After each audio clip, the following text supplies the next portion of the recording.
Hi, my name's Tony Dunn. I help out with the pest eradication group, and we call ourselves STNN. And we're based in the Titirangi village, and all the land down below the village is the area that we operate in, and for pest control and for also weed control as well. We want to, our mission and our aim is to bring back the environment as it used to be. I know that's a very long-term dream. But what would you consider the best food for mouses and mice? Right. Rats? Well, I'll explain that rats and mice will eat an awful lot of things. But one of the things that we've noticed is that they have a high attractant to peanut butter and to any chocolate-based food. They seem to be very highly attracted to those sort of foods.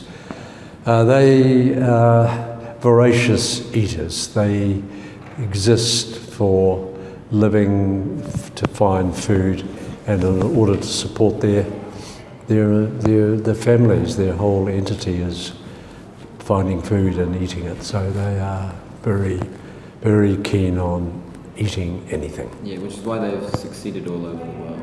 That's why they've been an incredibly successful animal everywhere, yeah. And what got you into trapping rats and other predators? Okay, a few years ago, I suppose I've always been very interested in ecology and environmental issues, but we had a chance 5 years ago to become more of an organised group. So there was a group of people that were really interested, and we were formed with the help of a group called GECO, which is an environmental group, to help us form ourselves into some formal arrangement by which we can come together.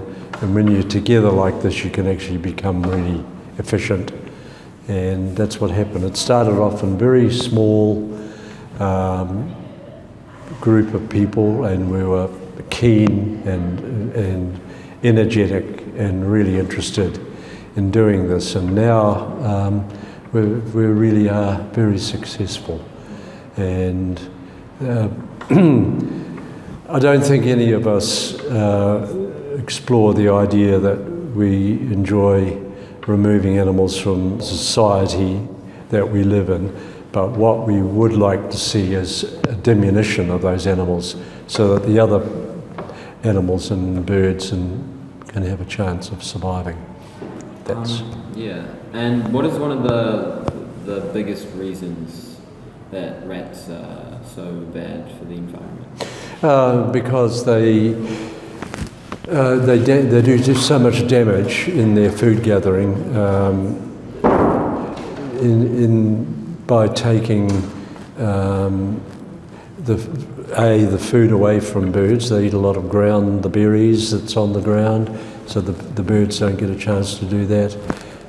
They damage birds' nests, they take eggs, so our other native species are put under a lot of threat by their existence. And in an urban environment, where would you put traps around the house? Around the house.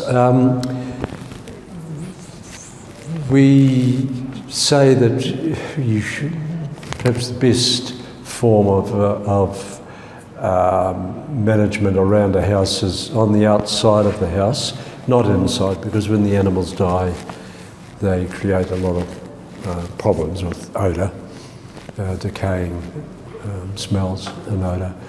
So we would suggest that they go on the house, and some people suggest around the compost bin. There's two schools of thought there. There's a lot of food in a compost bin. Why would they be interested in a trap or a bait station? So we tend to suggest that we put them in and around log piles, under shed floors, anything like that. That's usually a good place. And when making a household trap, you can use any materials. Any materials you like. My suggestion is you just gather up some old signs. You might go to the real estate agent or ask anybody if they've got some old core flute lying around, which makes excellent traps. Plywood. Mums and dads renovating their house, there might be scrap plywood left or scrap timber paling, anything like that, which is really cheap to buy. It's good because it lasts long out in the environment. So you can make very, very effective traps from that, yeah.